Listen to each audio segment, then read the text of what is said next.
situação da construção do bezerro de ouro.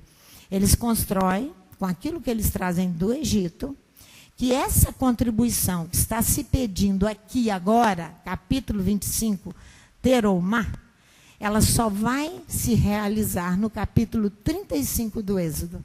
Porque tem uma parada que Israel cria um ídolo, o bezerro de ouro. Por que bezerro? Porque o Egito adora os animais proibidos. Então, quando Israel faz aquela construção daquele bezerro de ouro ali, há uma indisposição muito grande com Adonai. Moisés, vocês conhecem toda a história, vai reivindicar junto ao Eterno que destrua o ídolo, faça-o virar pó e faz Israel beber aquela água. Está escrito na Torá. Vai destruir o ídolo, queimar, destruir, picar todo e vai dar Israel para tomar. Porque Israel ali ainda não dá a contribuição, vai dar, eu vou mostrar depois a vocês, no capítulo 35. Por quê? Quando você faz com hábitos canalizados e orientados para os descendentes de Abraão, você adquire hábitos. Você não faz assim e deixa uma coisa que você utiliza muito tempo para servir a Adonai? Não. Você terá que se entregar inteiramente a Ele, para que Ele nos ajude, para que deixemos. Isso, pastora Sandra está falando dela e de todos nós. Então, o culto a Abaco, que são os orgíacos, é o que aconteceu lá no Sinai, quando Israel se põe a beber e a dançar. É o chamado, os hebreus chamam, os rabis, de patuscada, bebida, dança e festa e diversão, e tudo isso aí torna-se orgíaco. Orgíaco. Então, o Deus Dionísio da mitologia, que é o deus do vinho, era o deus da fertilidade, da vegetação. Embora a sua adoração viesse centralizada em torno do vinho. Em torno do vinho. O culto a Dionísio caracteriza-se a todo tipo de excesso, de danças, de orgias, de tudo isso. É o culto a Dionísio. Todas estas coisas são orgias sexuais, são loucuras perante o eterno nosso Elohim. Então, o hábito que você e eu adquire de contribuir dos descendentes de Abraão vai fazer o quê? Vai concentrar os sacrifícios num lugar único, num altar único, que será para... Por isso da contribuição, que você dará a sua contribuição para canalizar esses sacrifícios para um único lugar. É isso que a palavra de Deus... Por quê?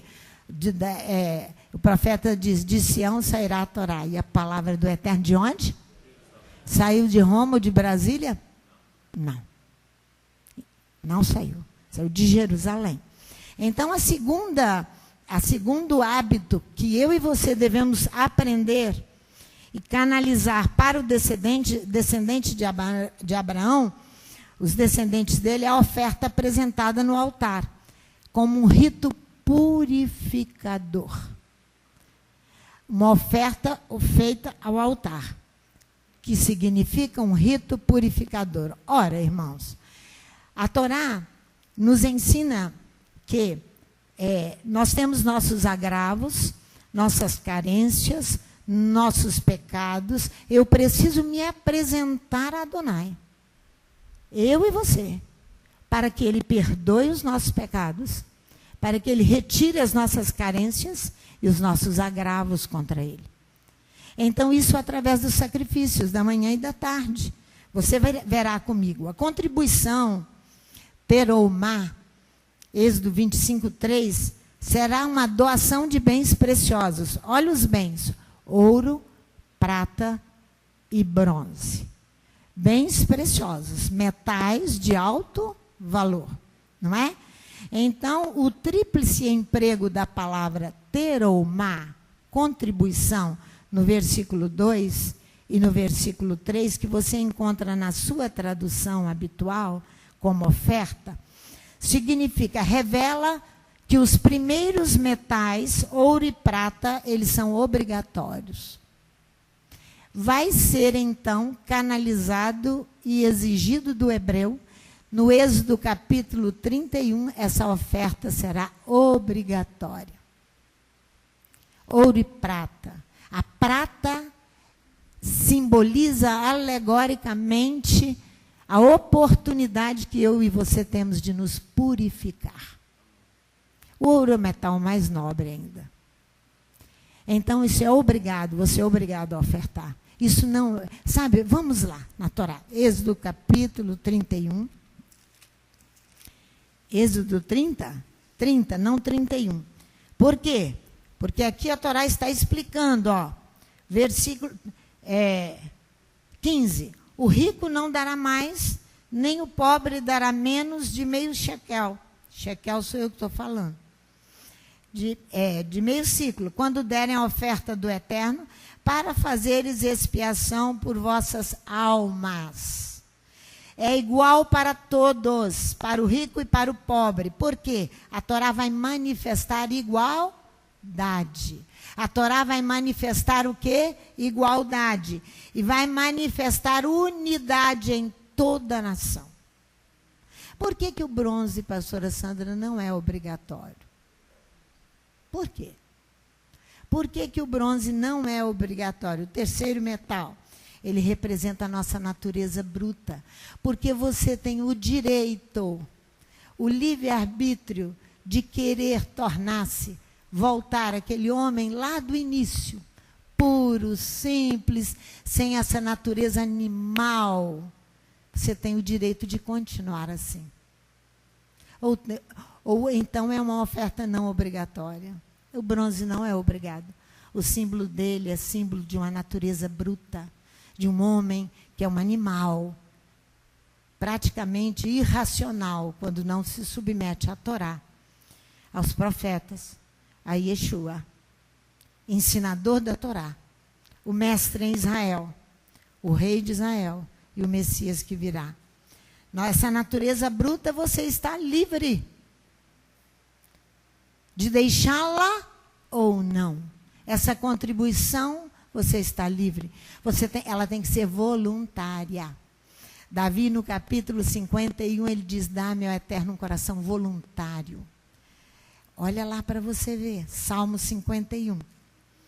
Dá-me, ó Eterno, um coração voluntário. Cria-me, ó Elohim, em mim, em minhas entranhas, diz Davi, um sopro voluntário, que é feito sem constrangimento, sem coação, nem de marido, nem de mulher, nem de amigo, nem de pai, nem de mãe, nem de ninguém. É voluntário.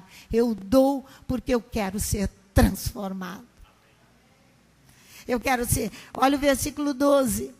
Torna a dar-me, cria em mim, ó Elohim, um coração puro, e renova em mim um espírito reto. Em outra tradução, cria-me um coração puro, Elohim. Renova em minhas entranhas um sopro, um espírito. Pronto, voluntário. Eu me encarrego de uma incumbência, o qual eu não sou obrigado. Eu fui a pessoa mais difícil desta casa e de todos que passaram por mim. Quando eu tinha que passaram aqui, quando eu tinha uma incumbência, Yuri, dada pelo Eterno, lá em Jerusalém, no Monte Carmelo, mas eu não aceitava. Eu fui a cabeça mais dura, ele levou 4 anos, ele quase me matou. Mas ele me pôs do jeito, está pondo, não pôs ainda não, está pondo, mais ou menos, melhor um pouquinho, para trabalhar voluntariamente para ele. É uma coisa que você faz sem obrigação.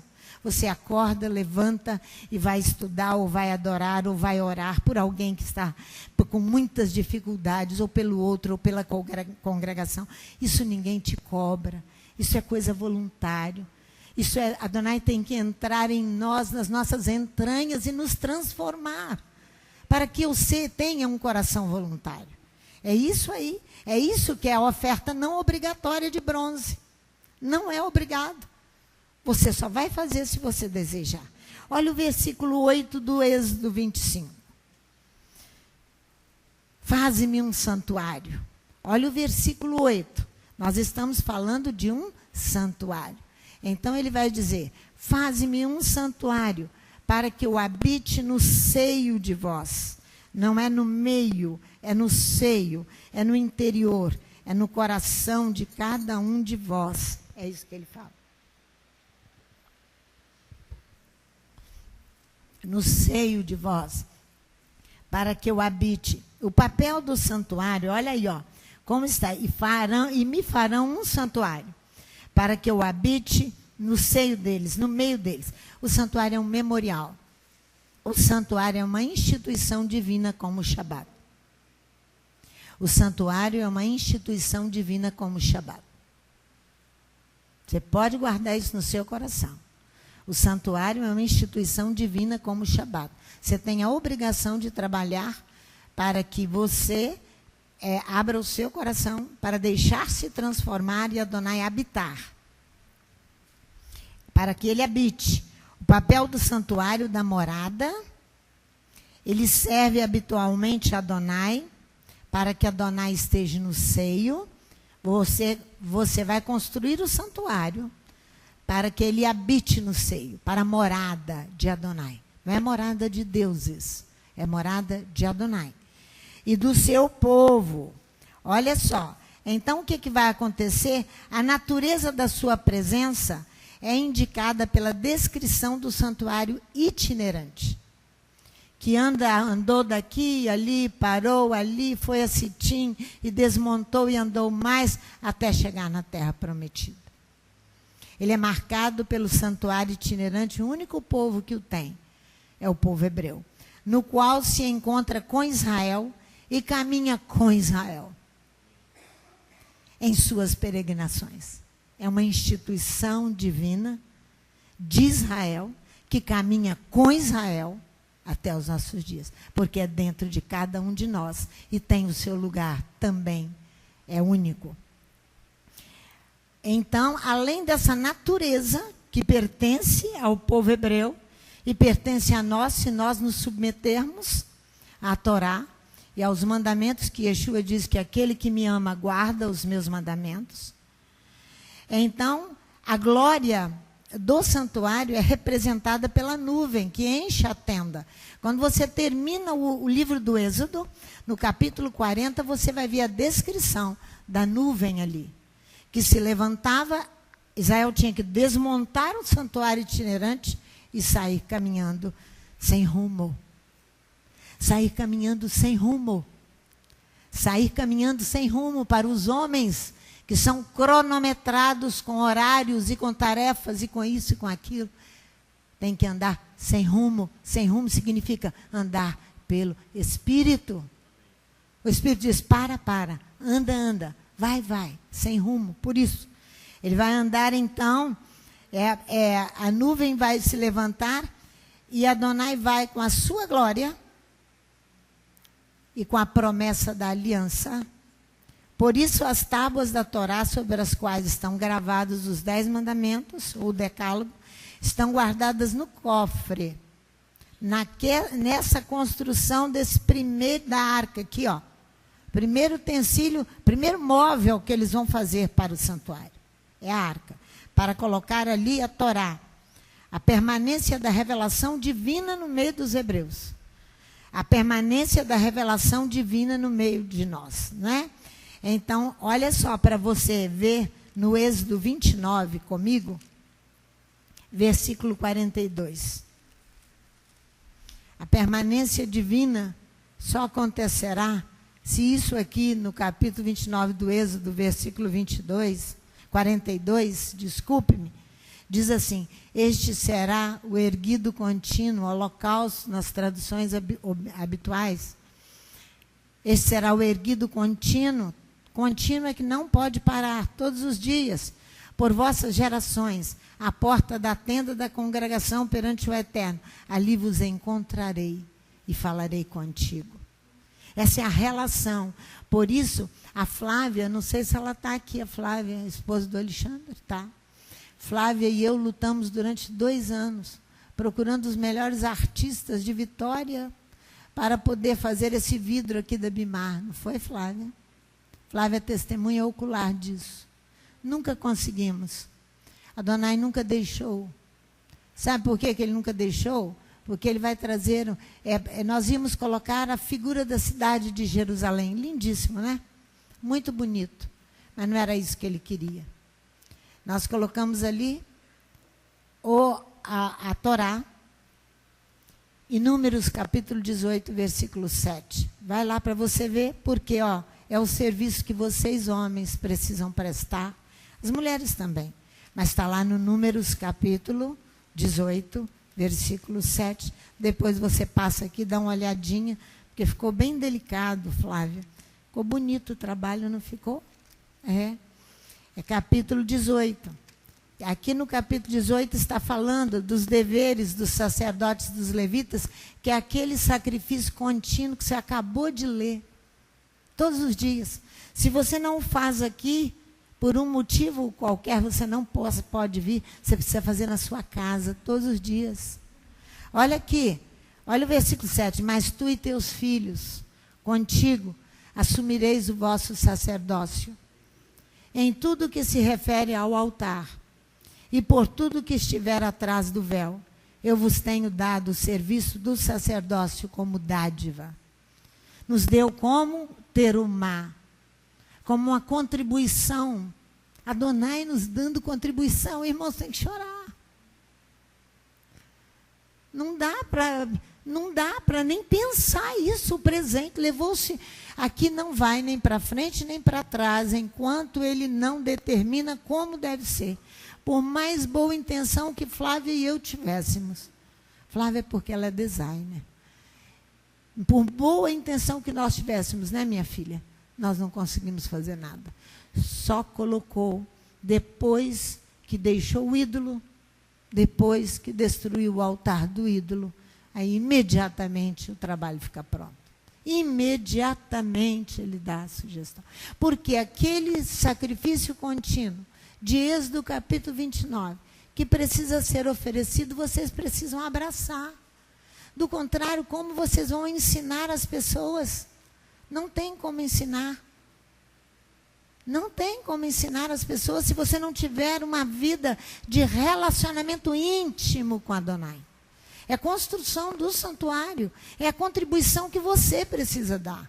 Para você mesmo, em primeiro lugar. E depois para a municipalidade, para o Estado e para o país, e se não as nações.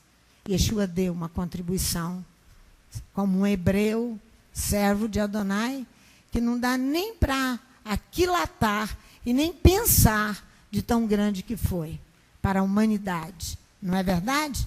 Então, os sacerdotes continuam a assumir na presença de Israel, perante Adonai, a purificar os hebreus das suas faltas. Por isso que você vem para aqui orar. Porque aqui você começa a pedir perdão por você e pelos outros, pela cidade de Vitória, do Espírito Santo, pelo Brasil, pela loucura do nosso país e dos países e das nações, por assumir todos os deuses, menos o único Deus. Então, essas faltas são purificadas no altar. É o serviço dos sacerdotes. Eles vão apresentar as libações e os sacrifícios oferecidos. Mas se a pessoa não ora, ela não tem um relacionamento com Adonai. Ela não tem. E às vezes orando, o relacionamento ainda está totalmente perdido, que ainda sai de escanteio por outras direções. Porque não se deixa transformar. Aquela contribuição que é voluntária, que é o bronze, deixar morrer a natureza animal, bruta, do homem, se não morrer, não há como purificar para Israel. O santuário é, entre o povo, o testemunho da sacralidade de Adonai. Como as palavras gravadas no diadema de Arão, consagrado a Adonai. Então, quando eu oro, quando eu cumpro os sacrifícios para mim e para o outro, eu estou me consagrando a Adonai. O santuário não é aquele que ou uma nação teria edificado, o santuário não é.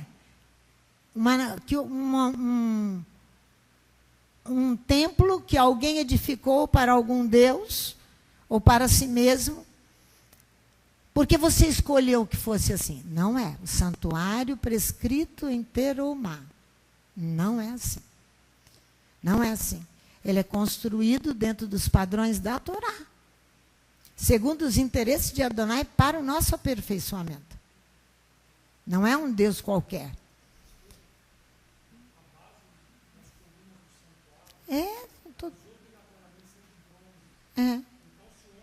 Pode falar aí. Eu vou chegar no altar de bronze. Não, pode falar. Não, é que a senhora está nos ensinando que o ouro e a prata eram obrigatórios, né? Sem eles não havia oferta, né?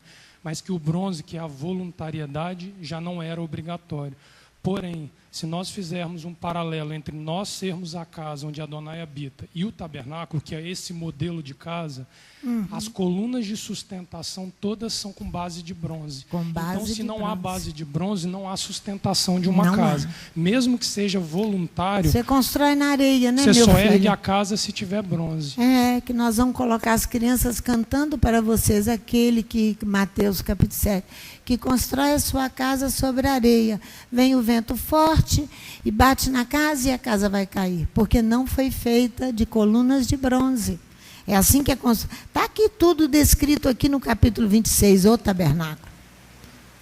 Tudo, porque eu vou falar do altar, que é o altar de bronze. Então, irmãos, ele vai ordenar para nós a observância do Shabat. O santuário, como Shabat, testemunha o governo de Adonai sobre o universo e sobre o seu povo. Então, fala para o seu irmão assim, o santuário e o Shabat, ele testemunham o governo de Adonai sobre o universo e sobre o seu povo. Vamos ver isso ali em Êxodo 35. Primeiro, acho que Êxodo 31. Deixa-me ver. 29 e 31. Sim. Olha aqui, ó.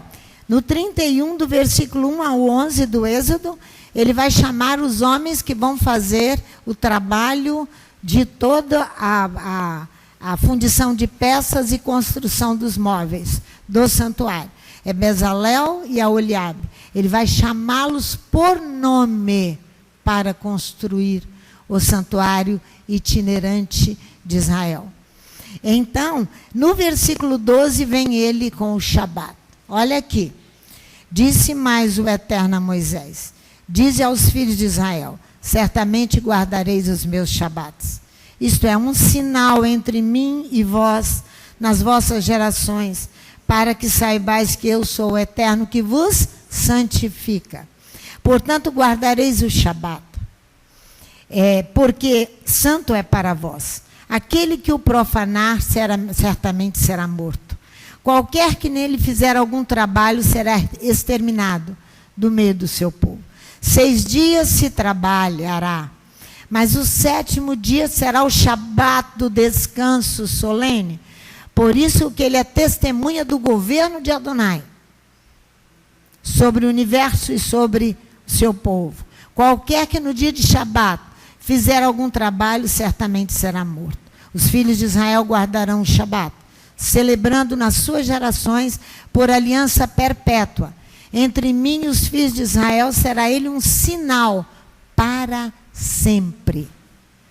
Para sempre. Olha só, pois em 6 dias fez o Eterno o céu e a terra, e o 7º dia descansou e tomou alento.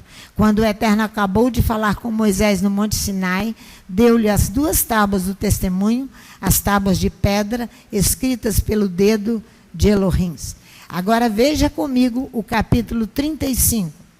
Ele começa aqui, que Israel vai ter um coração gratificador, chamado no hebraico Nediv Lev, coração gratificador, coração que vai dar a contribuição voluntária, ouro, prata e bronze. Mesmo que não seja exigido o bronze, eu vou dar acima daquilo que me foi exigido. É isso. Olha aqui. Moisés convocou toda a congregação dos filhos de Israel e lhes disse: são essas palavras que o Eterno ordenou que se cumprissem. 6 dias trabalhareis, mas o 7º dia vos será santo, Shabat de repouso solene ao Eterno. Todo aquele que nele fizer qualquer trabalho será morto. Olha aqui, tomai de vós, olha o versículo 5. Tomai de vós, tomai do que tendes, uma oferta para o Eterno, uma contribuição para o Eterno.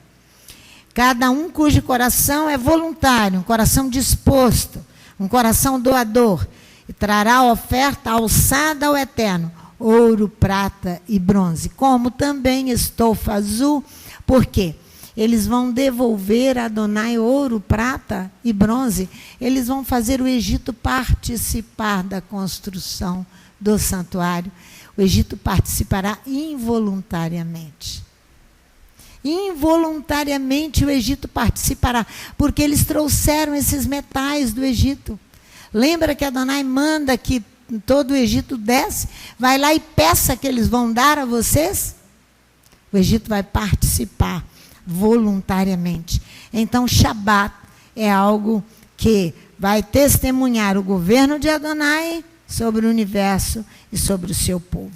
No capítulo 25, eu gostaria de dar uma pequena olhada, não, uma grande olhada, na mesa dos pães das faces. Nas nossas traduções falam os pães da proposição, ou pão da oblação, é pão das faces, ele é chamado. Então, também, versículo 23, Êxodo 25, versículo 23, é a mesa. Essa mesa vai ficar dentro do santuário, é um móvel do santuário, que vai conter os pães da proposição ou pães da oblação, mas o mais correto para os hebreus é pão das faces. Também farás uma mesa de madeira de acácia, o seu comprimento será de 2 côvados, a sua largura de 1 côvado, a sua altura de 1 côvado e meio. De ouro puro a cobrirás. Ela será construída da madeira de acácia e de ouro puro, diferente do altar do sacrifício. Ela é construída em ouro. Por quê? Revestida de ouro. É destinada a receber os 12 pães, simbolizando as 12 tribos de Israel, que cada sexta-feira eram trocados aqueles pães. Essa mesa é para receber os pães das faces. E assim como Adonai deve estar presente no coração de todo ser vivo, que é também um ser que come, ela simboliza a manducação universal. A comida do homem. Porque é nela, é sobre ela, que Adonai vai exigir algumas coisas do que vai se falar da purificação. Que nós vamos adentrar um pouquinho nesse assunto. Do mesmo modo que a mesa do santuário é sagrada e cheia de preces, deve ser a mesa da nossa casa ou a mesa aqui da casa do Eterno. Porque ela é um local de sacrifício. Após cada sacrifício, quando o hebreu vinha de longe do seu país, trazendo o seu animalzinho para sacrificar. Sacrificava, segundo o modelo da Torá, e depois o sacerdote sentava, o ofertante, sentava e comia com aquele que ofertou. O sacrifício, ou de gratidão, ou de pacificação, ou que é a mesma coisa praticamente, o sacrifício pelos pecados, sentava à mesa para comer. Então, esse sacrifício ele deve ser oferecido com a presença de Hashem, com a mesa e com a presença de Hashem. Então, por isso que a Torá é demais, irmão. A Torá é perfeita demais, é demais, não é? Porque as regras alimentares e a sua observância, elas vão se impor onde? À mesa. As regras alimentares e a sua observância vão se impor onde? À mesa. Lembra do Levítico, capítulo 11, versículo 1 e 2? O que fala ali? Vai falar do animal, que você só pode comer o animal que tem unhas fendidas e que seja ruminante. Vamos lá, Levítico. Olha, porque vai se falar de purificação.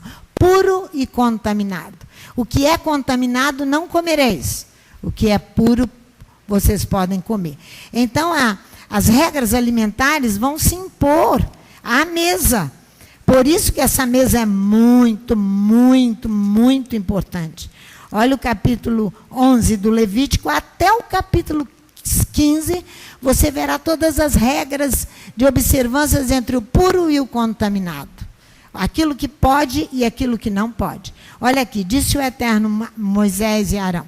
Dize aos filhos de Israel, Levítico 11, 1. 2 agora. São esses os animais que podereis comer dentre todos os animais que há sobre a terra. Dentre os animais podereis comer tudo que tem unhas fendidas, o casco dividido e que rumina. Não apenas ser fendido, dividido o casco e que rumina. Porque geralmente o animal que rumina, ele é herbívoro. Ele vai comer erva. Então, ele vai encher o seu estômago, que tem lá dividido em algumas partes, que eu agora não sei te explicar com detalhes, e ele vai voltar com aquele alimento à boca à noite, quando ele está descansando, repousando, e ele vai tomando volta aquele alimento e mastiga mais. E mastiga mais e mastiga mais. Esse animal que rumina e que tem a unha fendida, completamente dividida, você pode comer. O porco, ele tem a unha fendida, mas ele não rumina. Ele é proibido, diz aqui a Torá.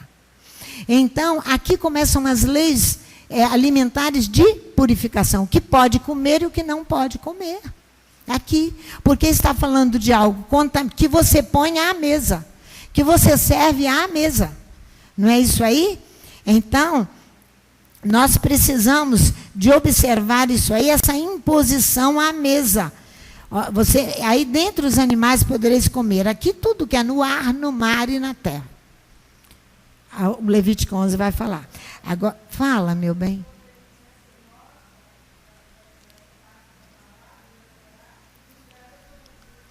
Nos leva a doenças, muitas doenças.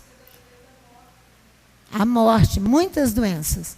Nós temos que olhar a Torá e ver o que pode, não está proibindo comer carne. A Torá não proíbe.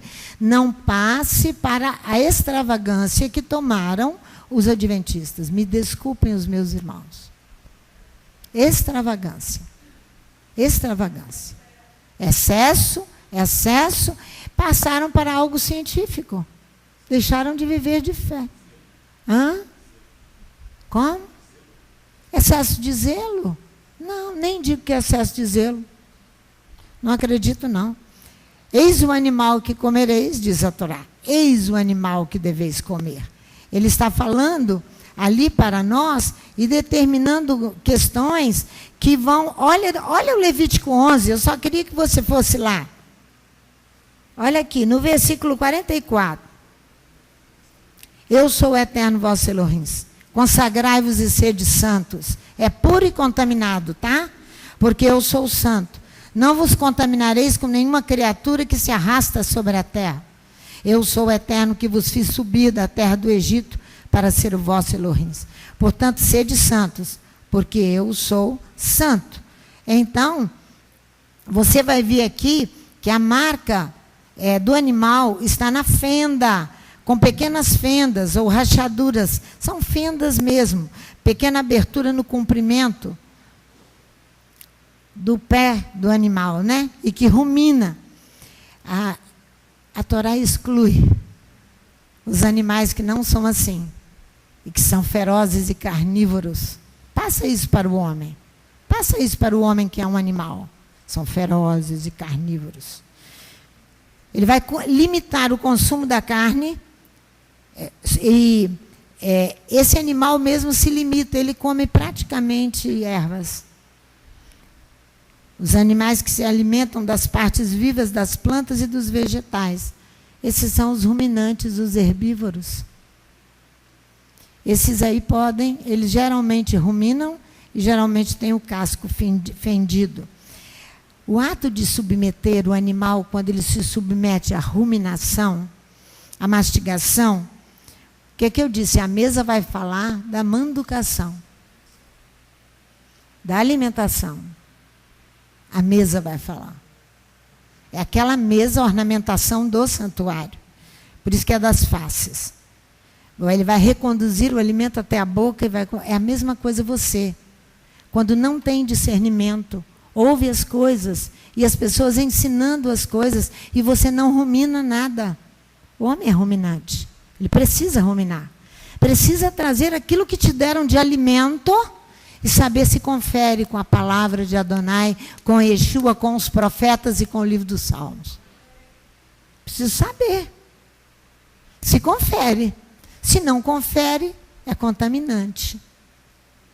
Então, você tem obrigação, homem inteligente, como você é, e mulher inteligente, tem a obrigação de fazer essas coisas, não é? Por quê? Porque você vai aprender a ter uma reflexão demorada sobre as coisas, sobre o que você está ouvindo a pastora Sandra falar hoje. Não é verdade? Persistente, uma reflexão persistente, cuidadosa de todas as coisas. Cuidadosa. Esse homem e essa mulher que nós precisamos ter. Porque a internet está aí, cheia de coisas a toda hora. No pasto, os ruminantes engolem as ervas apressadamente, quase sem mastigar, acumulando-se no estômago, no rumen. Quase sem mastigar. Depois, em repouso, eles fazem que o alimento volte à boca em pequenas porções. Assim que você deve fazer. Ele, então, é um animal puro. Porque você vai ter que aprender a separar puro de contaminado para que Adonai habite no seio do santuário. No seio. Aquilo que é permitido. No Deuteronômio, no capítulo 14, você encontra ali, não vou lá não, mas depois você dá uma olhadinha, o nome dos animais que são permitidos, do versículo 4 e 5, ali você acha no Deuteronômio capítulo 14. No hebraico, essa fenda que vem, que tem no pé do animal, é uma fenda, é sheza no hebraico. É formado por 3 letras no hebraico. O Shin, que está ali na porta, na mezuzá na porta, o Shin. O Samer, o Shin vale 300, o Samer 60, o Ain 70. O Shin, uma das definições dele é dente. É dente para mastigar bem e definir o alimento que você come. Símbolo disso aí. O uso geral dos dentes é para mastigar a comida e partir e moer o alimento, aquilo que você come. Você não pode sair colocando nem dentro da sua casa, nem dentro do seu coração, qualquer coisa que te falem. Aquilo que não vai mudar a sua natureza é muito difícil. Então, tem que ruminar cuidadosamente.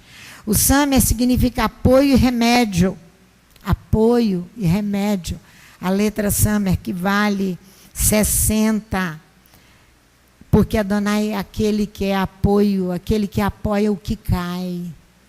Quantas vezes nós caímos e tornamos a nos levantar? Caímos e tornamos a nos levantar. E Ele quer que nós andemos para frente e eretos. Quanta dificuldade nós temos para isso. Mas é aquele que apoia. Por isso que a palavra fenda significa essas 3, é isso aí. Miqueias, eu gosto muito dessa expressão, porque um dia disseram, e eu respondi para a pessoa que me falou muito ruins, muitos anos atrás, sobre esse retorno. Que eles habituaram a me mandar embora de determinados locais, pastores, líderes, mas eu não estava sabendo que Adonai tinha algo muito maior para mim e para me unir ao seu povo.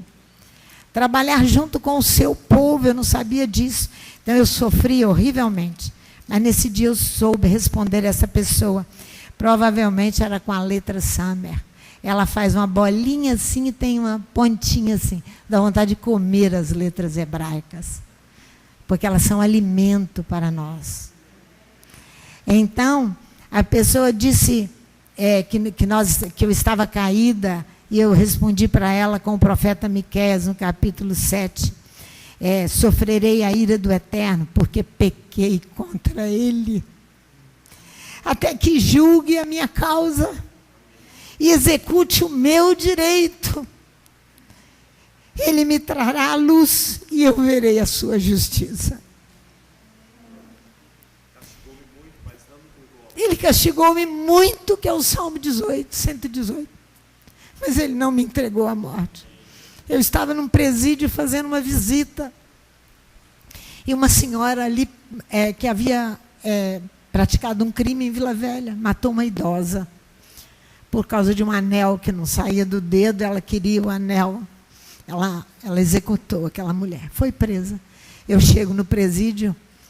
Primeira coisa, eu começo a chorar. A primeira coisa que ela fala: ele castigou-me muito, senhora, mas ele não me entregou à morte. Eu estou aqui tendo a oportunidade de me redimir, mesmo neste presídio. Voltar-me para ele. Voltar, isso que é a letra Sâmia.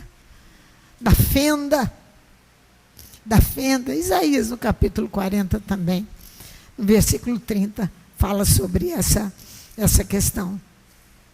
Ele ajuda aquele que cai nas calamidades.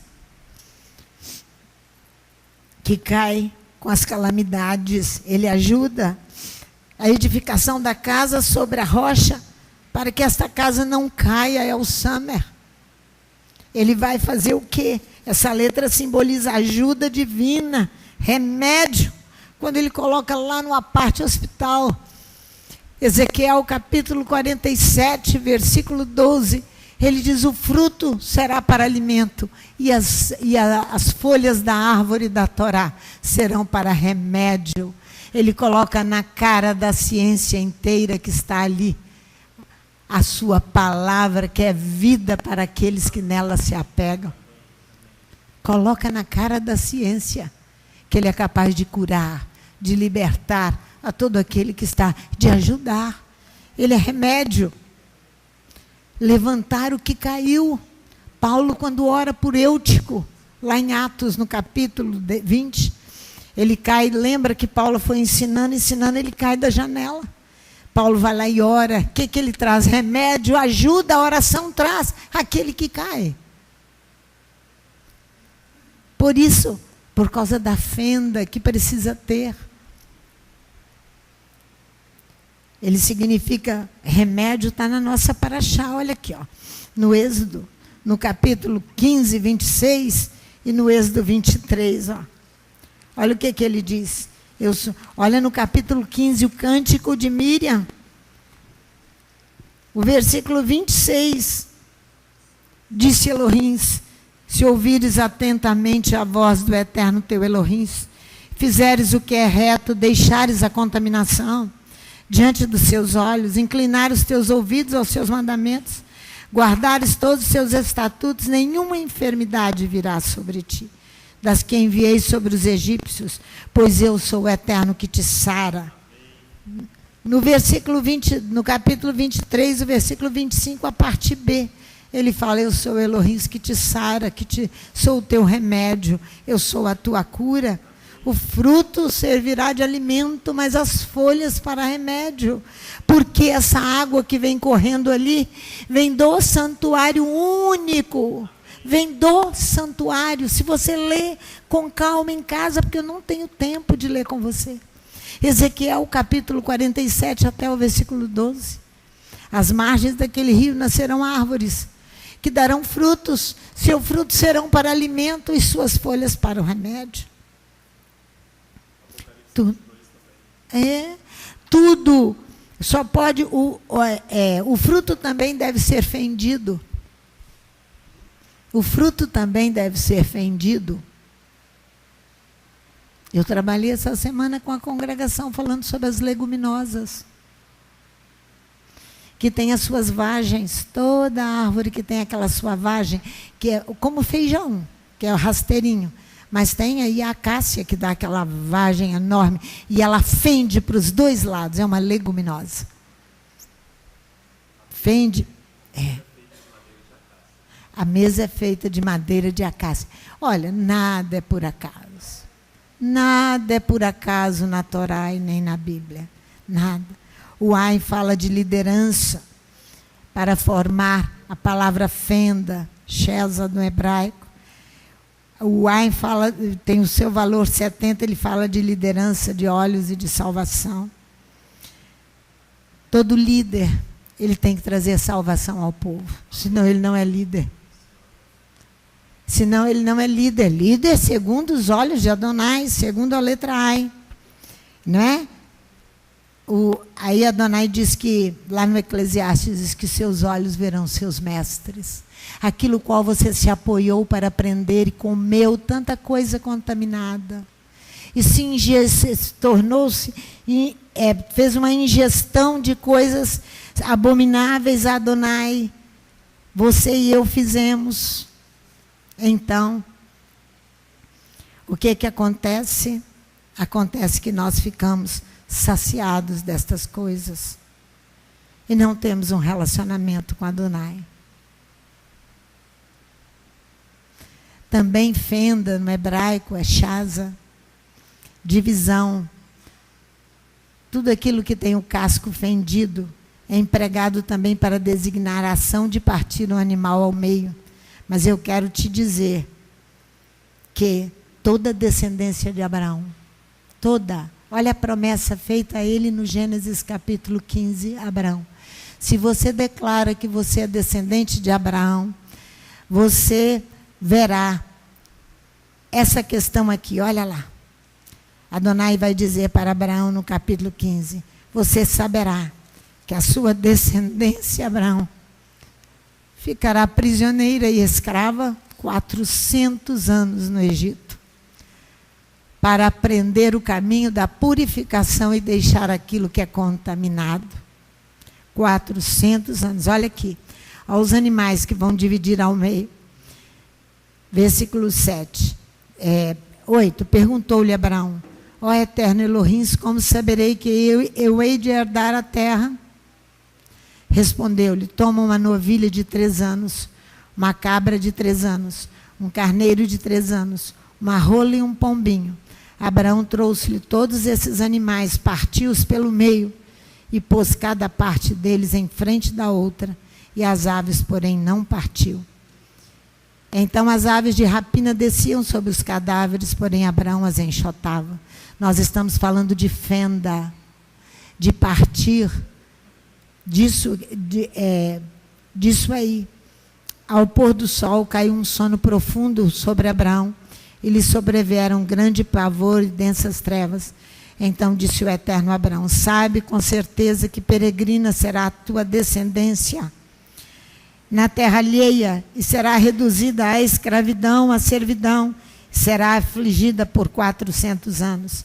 Mas eu julgarei a nação qual ela tem de servir, depois sairá com muitos bens. Tu, porém, irás para os teus pais em paz, em boa velhice serás sepultado. Na 4ª geração voltarão para cá, pois a medida da iniquidade dos amorreus ainda não está cheia. Posto o sol, houve densas trevas, e um fogo fumegante, uma tocha de fogo passa no meio do sacrifício. A presença de Adonai. Uma tocha de fogo apareceram e passaram pelo meio das metades do animal fendido, partido ao meio. Mais tarde os profetas vão cobrar, porque isso aqui é para a descendência de Abraão. Ele disse para mim, para você, que ele nos arrancaria do Egito. Ele diz, eles serão escravos ali, mas eu os arrancarei, eu os tirarei, porque eles têm que ser animais puros, não contaminados, partidos. Cair nas mãos de um Deus vivo, de um Elohim vivo, dura coisa. Por isso que ele disse para Paulo, dura coisa é para ti recalcitrar contra os aguilhões.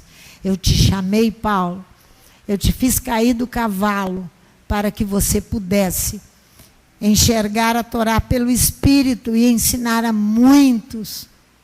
Um hebreu de nacionalidade hebreia, de nacionalidade romana, onde precisava ser partido para poder, assim também é você e sou eu. Não há diferença nenhuma.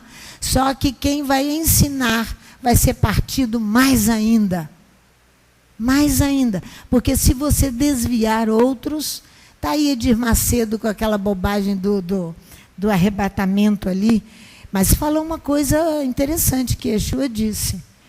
Quem é você que eu não te conheço? Vem se apresentar, eu trabalhei tanto para ti, Adonai. Pastores, líderes. Está lá no filme de Edir Macedo. É filme? É um seriado agora. Eu trabalhei tanto para ti.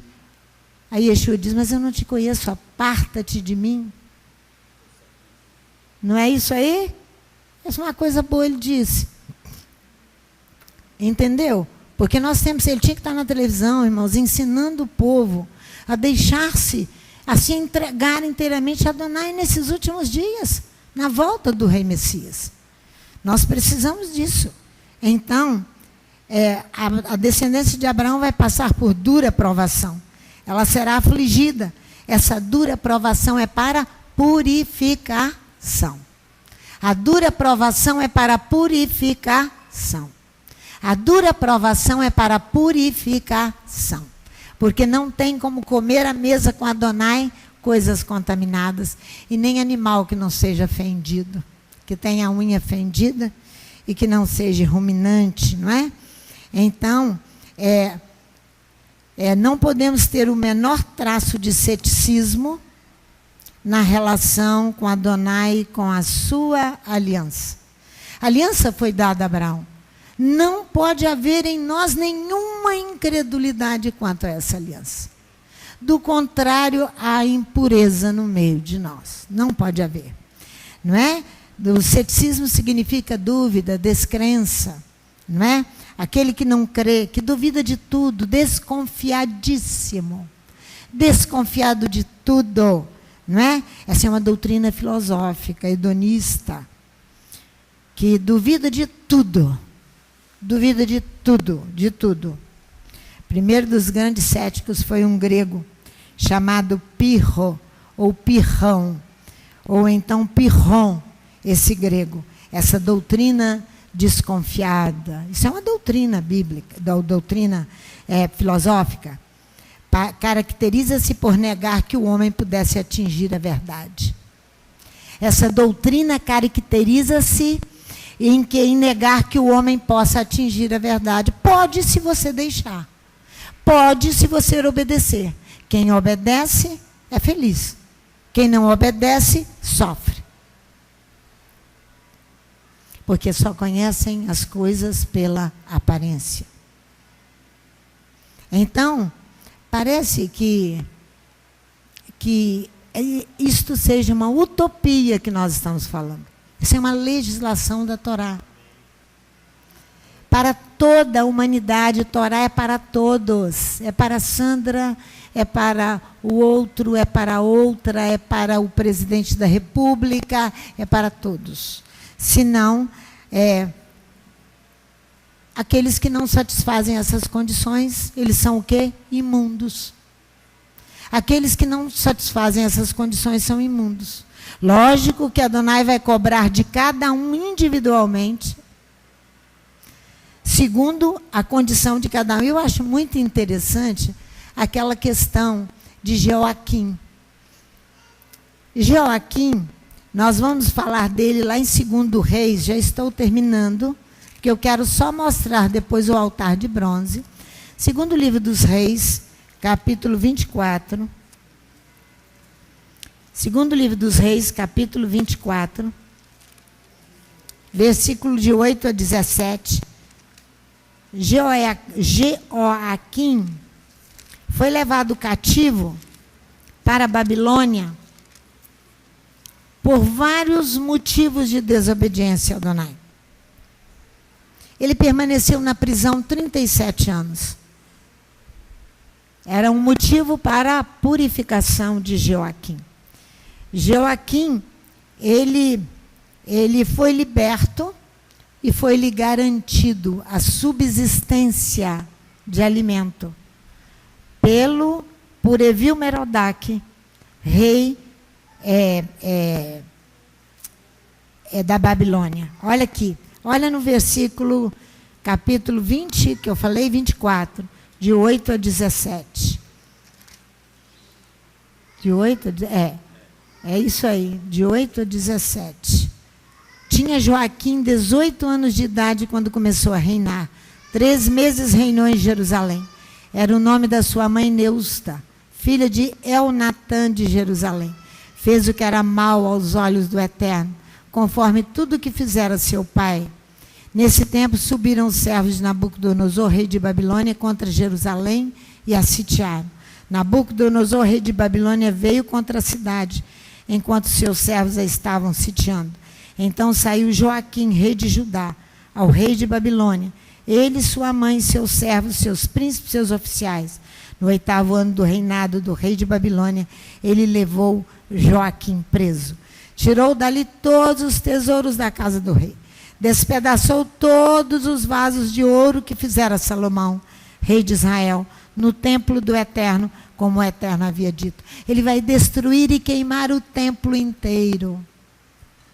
Esse templo que nós estamos falando de uma contribuição para a construção. Tirou dali os tesouros da casa do rei. 14. Deportou a toda Jerusalém, como também todos os príncipes e todos os homens valentes, 10.000 presos, e todos os artífices e ferreiros. Ninguém ficou senão o povo pobre da terra. Assim Nabucodonosor deportou Joaquim para a Babilônia.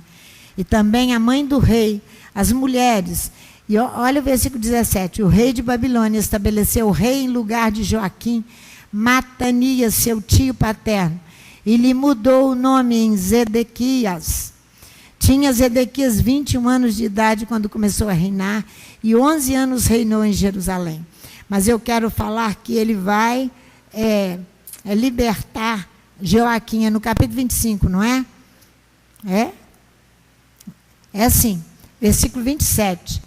No 37º ano do exílio de Joaquim, 37º, 37 anos, rei de Judá, no ano em que Evil-Merodach começou a reinar em Babilônia, no dia 27 do 12º mês, libertou do cárcere a Joaquim, rei de Judá. Falou-lhe benignamente. Por que você acha que Evil-Merodach falou benignamente a Joaquim e pôs o seu trono acima do trono dos reis que estavam com ele em Babilônia? Mudou-lhe as vestes do cárcere, porque ele foi purificado. E ele passou a comer pão, ele vai à mesa com o rei. Passou a comer pão na presença do rei todos os dias da sua vida. E o rei garantiu a sua subsistência. Só teremos subsistência garantida, purificados, não contaminados. Porque a mesa exige purificação. Ele vai obter garantia de subsistência, como também Mefibosete, quando Davi faz aliança com Jonatas. Por causa da aliança de Davi com Jonatas, que Jonatas cai quando pequeno do colo da sua ama e fica com defeito na perna, Davi então vai garantir a subsistência de Mefibosete, de um com necessidades especiais. A garantia de subsistência para Israel está no Deuteronômio, capítulo 33, do versículo 26 a 29. É a música que nós cantamos nesta casa, a primeira melodia colocada pelos levitas nesta casa. É para nós cantarmos, foi com esta música. A fenda no hebraico significa fendas, reentrâncias e esconderijos nas rochas. Mas eu quero te mostrar uma coisa em Cantares, capítulo 2. Como ali está escondida a amada de Adonai, para que ela não seja curada, tratada, Israel e o povo do Eterno está escondido na fenda da rocha. De lá ele vai tirá-la. Por que fenda da rocha? Porque é um lugar purificado, com toda a legislação bíblica de purificação. Assim ele fez com Moisés, quando ele dizia, eu vou passar Moisés, vou te esconder na fenda da rocha. Você vê que uma palavra no hebraico, na Torá, ela vai permear toda a palavra do Eterno, exigindo de nós uma tomada de posição para a purificação. Olha aqui, capítulo 2 do Cantares, no versículo 14. Não, ele vem falando assim, começa do 10. O meu amado fala e me diz. Quem é o amado? Você sabe quem é? Levanta-te, amada minha. Formosa minha, vem para junto de mim. Só que ir para junto dele tem que estar purificado, senão ele não vai receber. Não é? Vê, já passou o inverno. As chuvas cessaram e se foram. Aparecem as flores na terra. O tempo de cantar chegou. A voz das rolas ouve-se em nossa terra.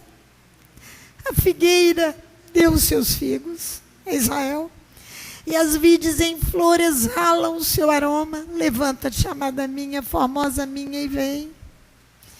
Pomba minha que anda pelas fendas das rochas, achando que você vai conseguir se esconder de mim e não se purificar. No oculto das ladeiras, mostra-me a tua face. Faze-me ouvir a tua voz, pois a tua voz é doce e o teu rosto formoso.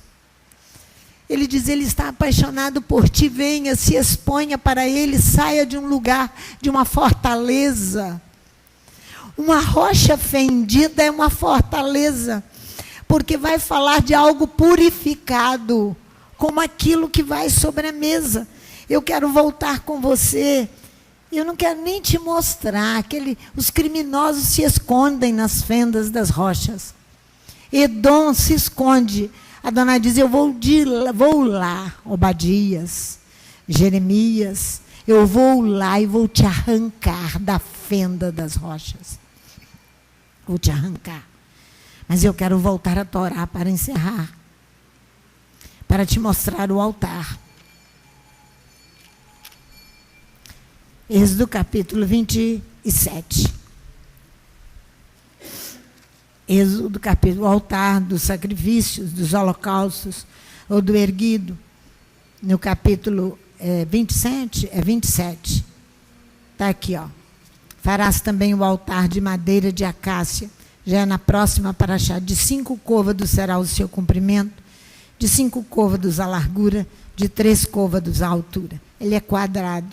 Farás as suas pontas nos seus 4 cantos, as suas pontas formarão uma só peça, e o cobrirás de bronze. Ele é todo de bronze. Você vai fazer a leitura até o versículo 8, ele é oco de tábuas o farás e todo revestido de bronze. Porque a sua oferta tem que ser voluntária. Você tem que ser um gratificador para deixar-se moldar e dar a Adonai a oferta voluntária.